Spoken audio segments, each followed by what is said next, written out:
A very good day to you. I'm Hank Gross, Mid-Hudson It's Wednesday, May 29th. The news today brought to you by the Galleria at Crystal Run. 75-year-old Port Jervis letter carrier Tom Calvario will be back on his route soon, maybe even this week.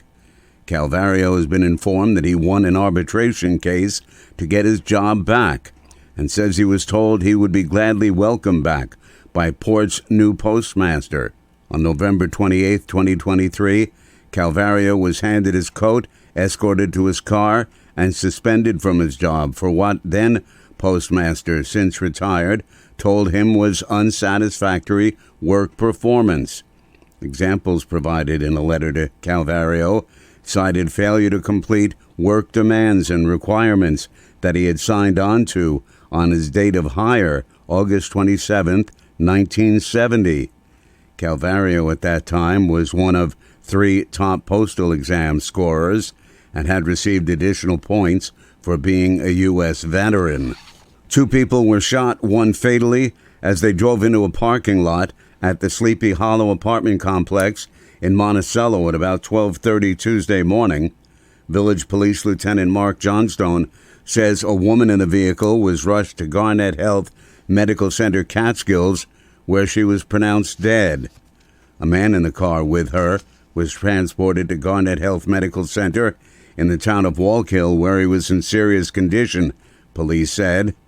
Both victims were shot while in their car. The issue of whether or not to fill the position of police commissioner in the wake of the resignation of Jose Gamarez has resulted in a difference of opinions among Newburgh City Council members. At Tuesday night's session, Councilman Robert McLemore, a lieutenant in the Wallkill Town Police Department, questioned the need for that position. In my 24 years of experience, I have not had a commissioner. And I think that we have hired a capable, professional, proficient chief. But Mayor Torrance Harvey said they wanted a commissioner to reflect the racial makeup of the city. The ideal of re-implementing the police commissioner role is so that the city manager could recruit someone of diverse background, because every police chief in the last 50 years were white American police chiefs. Councilwoman Ramona Monteverde wanted to see if the 2.5 years that Gamarez was commissioner made any difference. What do we have to show for it? That it's a position that the city of Newburgh needs. If we can get some data or something that would back it up, that would be helpful. Councilwoman Patty Sophocles said she didn't care what color the leader of the department is, as long as he or she is doing a good job. More news right after this. Find over 100 retailers allowing you to spend hours shopping safely at the Galleria at Crystal Run. Enjoy the big brands and the diverse selection of family-owned stores all in one location.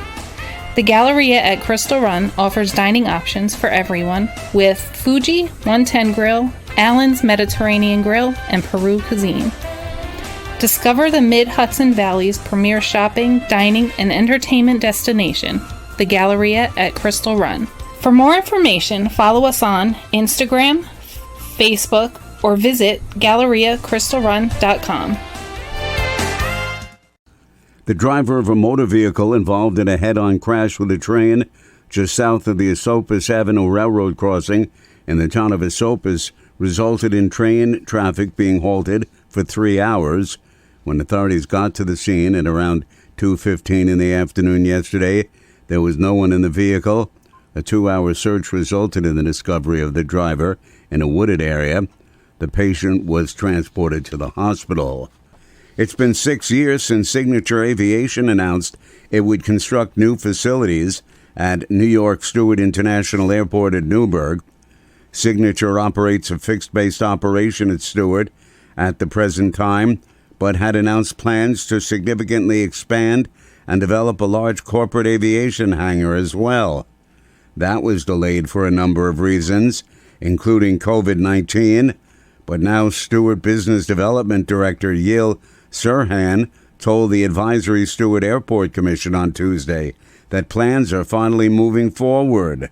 We are wrapping up the final agreements to that lease agreement where they would build a 40,000 square foot hangar and 6,000 square foot FBO just adjacent to our building here.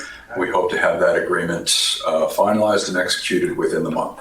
Construction could begin later this year.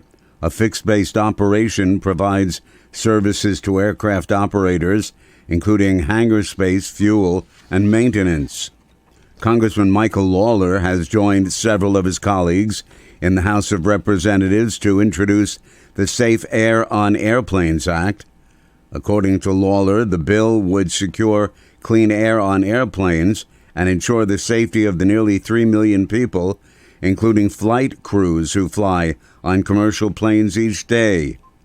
If passed, the new measure would phase out bleed air systems, which currently exist on almost all commercial aircrafts, which supply cabin air through engine compressors.